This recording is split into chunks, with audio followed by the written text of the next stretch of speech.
Hello and welcome back to AP Psychology. I'm Miss Lee and we are finishing out Unit 4 Learning. This final video, Section 5, is Observational Learning.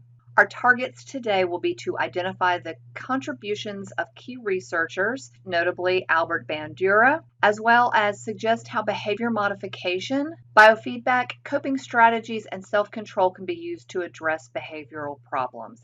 If you haven't done so already, go ahead and grab your notes and let's get started.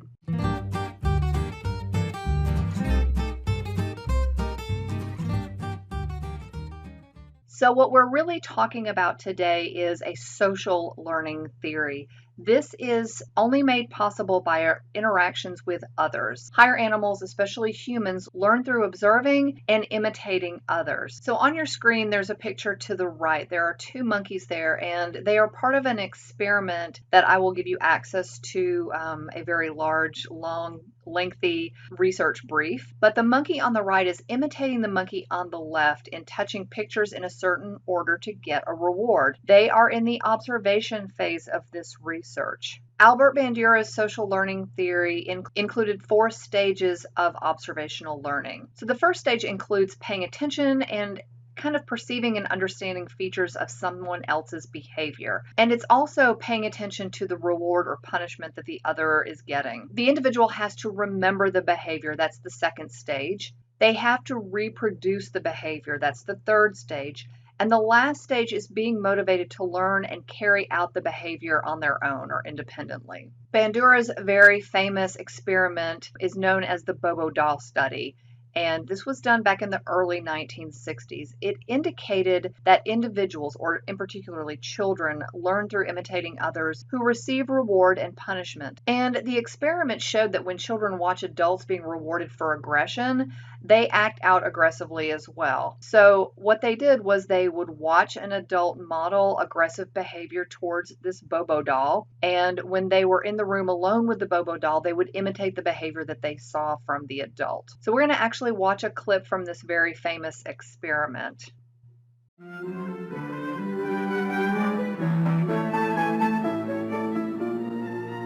The segment you're about to see is taken from an early experiment on learning of aggressive styles of behavior through modeling.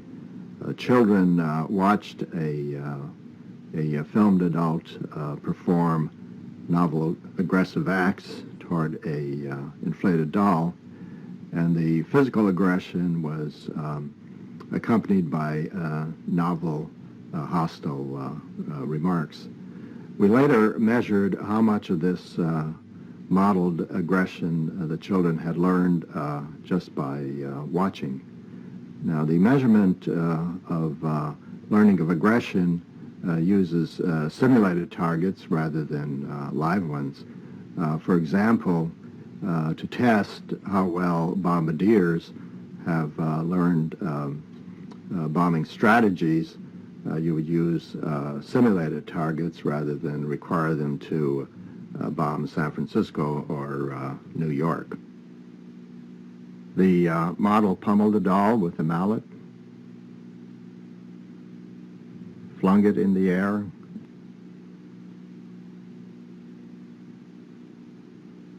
kicked it repeatedly,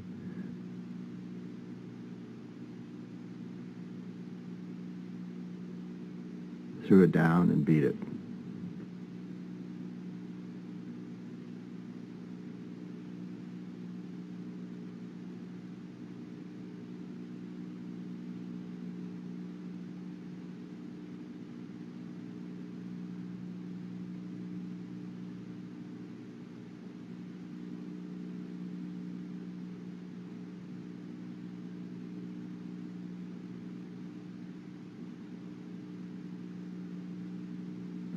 It was once widely believed that seeing others vent aggression would drain the viewer's aggressive drive.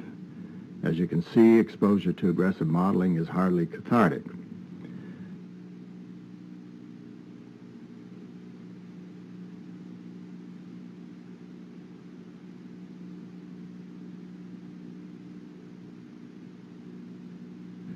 Exposure to aggressive modeling increased attraction to guns even though it was never modeled.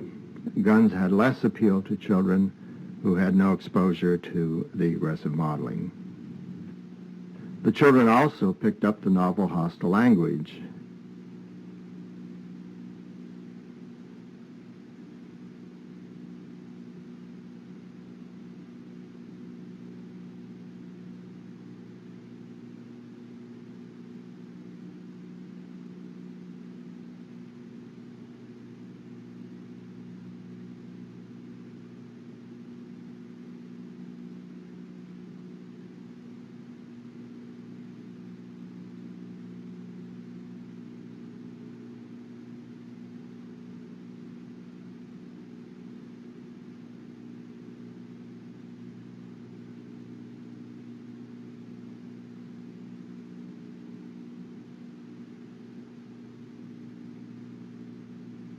So there is some good news from Bandura's research. The good news is that not only negative, but also pro-social, which is positive and helpful, modeling can have pro-social effects. So what we see in a positive light, we also mimic and imitate as well.